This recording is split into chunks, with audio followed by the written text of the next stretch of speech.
Movie की शुरुआत में हम एक प्रीस्ट को देखते हैं जिनका नाम फादर गैब्रियल होता है। फादर गैब्रियल किसी के घर आए होते हैं जहां उन्हें पोजेस्ड हालत में एक इंसान देखने को मिलता है जो कि जोर जोर से चिल्ला रहा होता है। फादर गैब्रियल उसे देखते ही समझ जाते हैं कि इसे डीमन ने पोजेस किया है और उस डीमन को जल्द ही उसके शरीर से निकालना होगा बिकॉज उसके पास ज़्यादा वक्त नहीं बचा था। इसीलिए फादर गैब्रियल उस डीमन को चैलेंज करते हैं कि अगर वो सचमुच में हेल का डीमन है तो वो सामने खड़े हुए उस पिग को पोजेस करके दिखाए।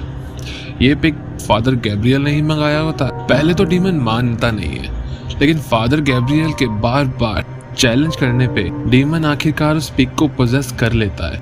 और जैसे ही वो डीमन उस पिग को पोजेस करता है, सामने खड़ा हुआ एक आदमी उस पिग को गोली मारकर मार देता है। और हम देखते हैं कि वो इंसान जिसे डीमन ने पोजेस किया था वह बिल्कुल ठीक हो चुका है। फिर सीन यहाँ से शिफ्ट होता है और हम एक परिवार को देखते हैं जिसमें एक लेडी जिसका नाम जूलिया होता है और उसके 2 बच्चे होते हैं, जिसमें से बेटी का नाम एमी और बेटे का नाम हेनरी होता है। और हम देखते हैं कि वो लोग एक चर्च में शिफ्ट हो रहे होते हैं जो कि जूलिया के पति की पुश्तैनी जगह होती है। और हमें पता चलता है कि जूलिया के पति की मौत कुछ टाइम पहले ही हुई है और कुछ फाइनेंशियल रीजंस की वजह से जूलिया को अपने बच्चों के साथ इस चर्च में शिफ्ट करना पड़ रहा है। चर्च की हालत काफ़ी ख़राब होती है, इसीलिए उसमें मरम्मत का काम चल रहा होता है। यहाँ से सीन शिफ्ट होता है और हम देखते हैं फादर गैब्रियल को, जिनको चर्च वालों ने पूछताछ के लिए बुलाया गया था। असल में चर्च वालों का मानना था कि फादर गैब्रियल डीमंस का एक्सोर्सिज्म करने का ढोंग करते हैं, क्योंकि चर्च वालों का मानना था कि आज के वक्त में डीमंस का एग्जिस्टेंस है ही नहीं। इसीलिए वो लोग फादर गैब्रियल को उनके फादर के ओहदे से हटाना चाहते थे।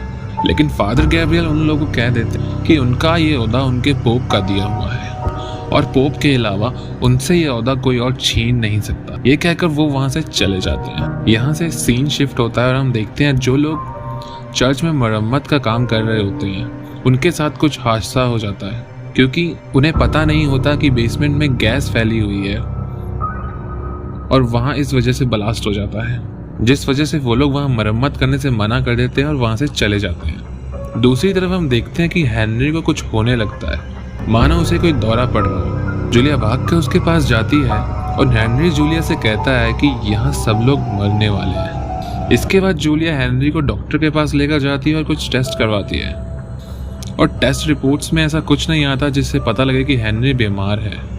इसके बाद हम देखते हैं कि हेनरी एकदम से पोजेस हो जाता है और पोजेस हालत में वो जूलिया से प्रीस्ट को बुलाने के लिए कहता है। पहले तो जूलिया वहाँ के लोकल प्रीस्ट को बुलाती है जिनका नाम फादर इस्कोबेल होता है, लेकिन डीमन फादर इस्कोबेल किसी और प्रीस्ट को बुलाने के लिए कहता है। दूसरी तरफ हम देखते हैं कि हेनरी के पोजेशन की बात चर्च के पोप तक पहुँच जाती है और वो ये केस फादर गैब्रियल को हैंडल करने को देते हैं और साथ ही वो फादर को वार्न भी करते हैं कि ये डीमन काफ़ी खतरनाक है। फिर हम देखते हैं कि फादर गैब्रियल उस चर्च के लिए निकल पड़ते हैं। वहाँ पहुंचकर वो फादर इस्कोबेल से मिलते हैं जो कि उन्हें जूलिया से मिलाता है। पहले तो जूलिया को ये सब अजीब लग रहा होता है, लेकिन जूलिया फादर गैब्रियल को हेनरी से मिलने की इजाज़त दे देती है। जब फादर गैब्रियल हेनरी से मिलते हैं तो वो डीमन बताता है कि वो फादर गैब्रियल को जानता है और साथ ही वो डीमन फादर गैब्रियल को उनके पापों के बारे में बताने लगता है।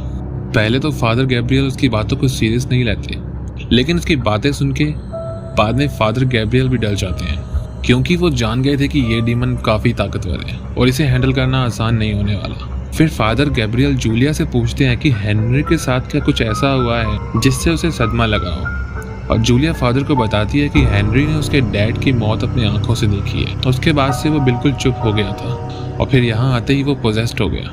गैब्रियल समझ जाते हैं कि इसी चीज़ का फ़ायदा और डीमन उठा रहा है। इसके बाद वहाँ कुछ पैरानॉर्मल एक्टिविटीज़ होने लगती हैं। फादर गैब्रियल डीमन का नाम पता लगाने के लिए फादर इस्कोबेल के साथ मिलकर प्रेयर करने लगते हैं, लेकिन हम देखते हैं कि इन प्रेयर का उस डीमन पे कोई असर नहीं हो रहा होता। उल्टा वो डीमन फादर गैब्रियल और इस्कोबेल को उनके पास से जुड़े उनके पाप दिखाने लगता है, जिसकी वजह से प्रेयर पूरी नहीं हो पाती। इसके बाद हम देखते हैं कि फादर इस्कोबेल फादर गैब्रियल से अपने पापों का प्रायश्चित करने लगते हैं और इसी के बीच फादर गैब्रियल को कुछ याद आता है कि उन्होंने चर्च के बाहर एक कुएं में वेटिकन की मोहर देखी थी।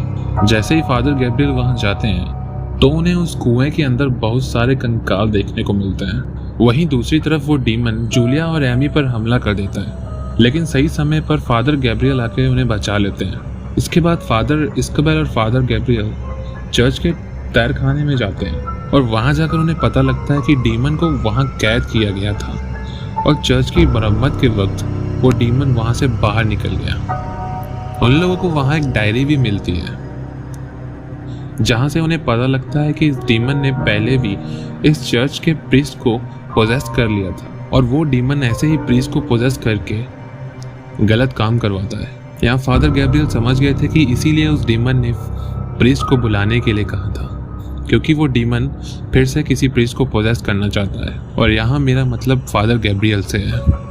फादर गैब्रियल को उसी डायरी में उस डीमन का नाम भी मिलता है, जिसका नाम होता है एस्मोडियस, जो कि अब उन्हें उस डीमन का नाम पता चल गया था, इसीलिए वो हेनरी का एग्जोर्सिज्म करने लगते हैं। लेकिन काफ़ी कोशिश करने के बाद भी हालात बिगड़ रहे थे और वो डीमन एमी को भी पोजेस कर लेता है और वो डीमन एमी को पोजेस करके जूलिया पर हमला कर देता है, साथ ही फादर इस्कबेल पर भी।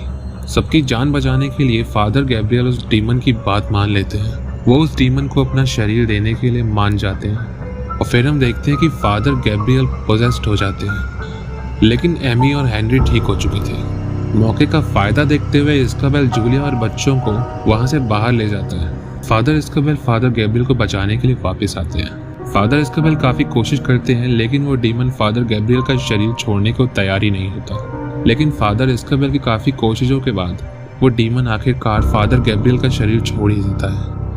उसके बाद वो दोनों एक साथ मिलकर उस डीमन को नर्क में पहुंचा देते हैं और नर्क के दरवाजे को बंद कर देते हैं।